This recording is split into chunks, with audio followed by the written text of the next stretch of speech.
Good day guys, welcome to yet another wonderful session of learning with Prepclass. My name is Tutor Olalekan Israel, your Prepclass English tutor, and I'm super excited to have you join me in today's session of learning. Now in today's session, we will be answering questions from the Jamb English 2012 past question. We will be answering questions 96 to 100. Remember, the purpose of this session is to help you prepare for your forthcoming Jamb examination. So, without wasting much time, take a moment to subscribe to this channel, turn on the post notification so you can be notified whenever we upload any new content. Alright, let's begin. Now, in each of the questions 95 to 97, choose the option that has the stress on the first syllable. Choose the option that has the stress on the first syllable. If you have been following us, we answered questions 95 in the last video. If you've not watched that video, you can go back and watch that video so you can continue with this video. Question 96. The options we have are option A, 19. Option B, mother. Option C, estate. Option D, announce. So which of these options has the stress on the first syllable? Now, 19 is pronounced and broken down into syllables as 19. Teen is pronounced louder and longer. It receives the stress. Mother. Mother is pronounced and broken down into syllables as more. More is receiving the stress. It is pronounced louder and longer. Estate. Estate is pronounced and broken down into syllables as estate. Tate receives the stress. It is pronounced louder and longer. Estate. Announce. Announce is pronounced and broken down into syllables as announce. Nouns receives the stress. It is pronounced louder and longer. The answer to this question is mother. Mother receives the stress on its first syllable. Mother. So the answer to this question is option B, mother. Moving on, question 97. We have option A, commute. Option B, import. That is the verb. Option C, we have intend. Option D, we have export, the noun. Option B, the word import can either be a verb or a noun. As a verb, it is pronounced as import. As a noun, it is pronounced as import. Option D, export can either be a noun or a verb. As a noun, it is pronounced as export. As a verb, it is pronounced as export. So which option has the stress on the first syllable? Commute. Commute is pronounced and broken down into syllables as commute. Mute receives the stress. It is pronounced louder and longer. Import. Import is pronounced and broken down into syllables as import. Port receives the stress. It is pronounced louder and longer. Option C, intend. Intend is pronounced and broken down into syllables as intend. Tend receives the stress. It is pronounced louder and longer. Option D, export. Export. Export is pronounced and broken down into syllables as export. Export as a noun receives the stress on its first syllable. Like most bisyllabic verbs, like commute, import, intend, most bisyllabic verbs receives their stress on the second syllables. But most bisyllabic nouns like export receives their stress on the first syllable. So the answer to this question is option D, export. Right, moving on, question 98. In each of the questions 98 to 100, the word in capital letters has the emphatic stress.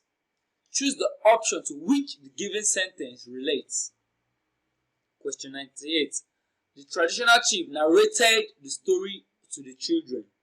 The traditional chief narrated the story to the children. The emphasized word is narrated. Option A. The children heard the story from the traditional chief. Option B. Who narrated the story to the children? Option C. The children could not listen to the story by the traditional chief. Option D. Did the chief hide the story from the children? Rule number 1 for emphatic stress. Any option that contains the emphasized word should not be chosen as the answer. So any option that contains narrated should not be chosen as the answer. Rule number 2. Where the word that receives the emphatic stress is not in any of the options. Where the word that receives the emphatic stress is not in any of the options, you are required to look out for its opposite in the options. So any option that does not have narrated, you should look out for the opposite of narrated. Rule number 3. Most times, the sentence with the emphatic stress, that is the question itself now, most times the sentence with the emphatic stress will serve as a correct answer to one of the options. That option is the answer. That is, the question itself, the traditional chief narrated the story to the children, will serve as a correct answer to one of the options. That option is the answer. Rule number 4.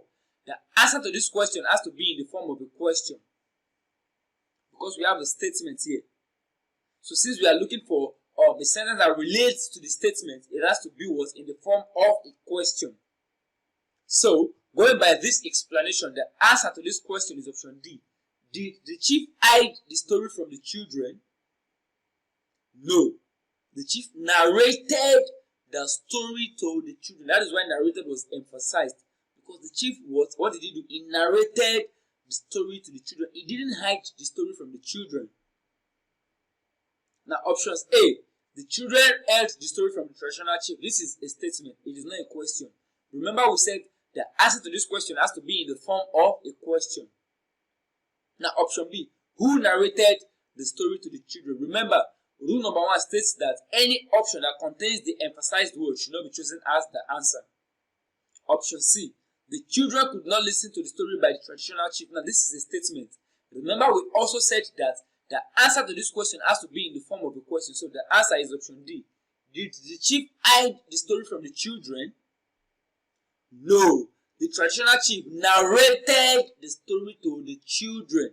That is why narrated was emphasized. Because what? The statement itself, the question has to serve as a correct answer to one of the options. Now, this question, the traditional chief narrated the story to the children, is serving as a correct answer to option D. Did the chief hide the story from the children? No. The traditional chief narrated the story to the children. Right, moving on, question 99. The accountant paid the workers July salary in September. The accountant paid the workers July salary in September. The emphasized word here is accountant. Option A. When were the workers paid?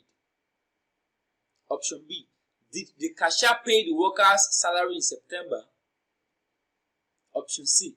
Workers received their July salary in September. Option D. The September salary was paid in July. So which of these options is the answer to the question? Rule number 1. Any option that contains the emphasized word should not be chosen as the answer. So any option that contains accountant should not be chosen as the answer. Rule number 2. Where the word that receives the emphatic stress is not in any of the options, you are required to look out for its opposite in the option. So any option that does not contain accountant, we should look out for the opposite of accountant. Rule number 3. Most times, the sentence with the emphatic stress will serve as a correct answer to one of the options. That option is the answer. This is saying that the question itself, the accountant paid the workers July salary in September, will serve as the correct answer to one of the options. That option is the answer. Rule number 4. The answer to this question has to be in the form of a question. Because the question itself is a statement. So the answer to this question has to be in the form of a question. So going by this explanation, the answer to this question is option B. Did the cashier pay the workers' salary in September? No. The accountant paid the workers' July salary in September. The accountant paid, not the cashier. Did the cashier pay the workers' salary in September? No. The accountant paid the workers' July salary in September. So you can see that the question itself is serving as a correct answer to option B. Did the cashier pay the workers' salary in September? No. The accountant, not the cashier, the accountant paid the workers' July salary in September. It is not option A. When were the workers paid? So the answer to this question is option B. Did the cashier pay the workers' salary in September? No. The accountant was emphasized. The accountant paid the workers' July salary in September. Alright, moving on, question 100. Question 100. The cat devoured the rat. The emphasized word here is devoured. Option A. Did the rat devour the cat? Option B. What devoured the rat? Option C. Did the cat pet the rat? Option D. Is this rat that the cat devoured? Now, rule number 1. Any option that contains the emphasized word should not be chosen as the answer. So, any option that contains the word should not be chosen as the answer. Rule number 2. Where the word that receives the emphatic stress is not in any of the options, you are required to look out for its opposite in the options. So, any option that does not contain the word, we have to look out for its opposite in the options. Rule number 3.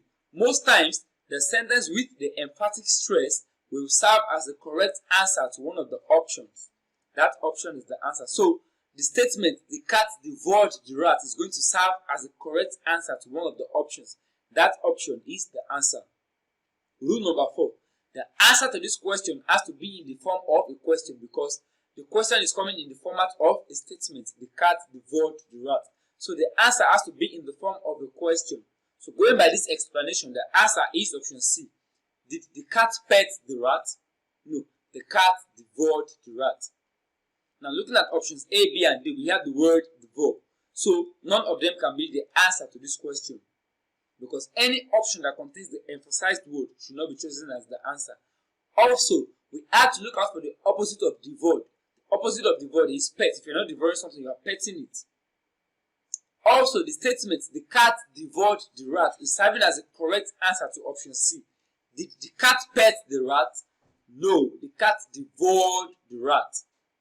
Alright, and with that, we've come to the end of this wonderful session. Please do not forget to subscribe to this channel. If you enjoyed this video, click on the like button. Do not forget to drop your questions in the comment section. Also, share this content with your friends and loved ones. Thank you for your time. Enjoy the rest of your day.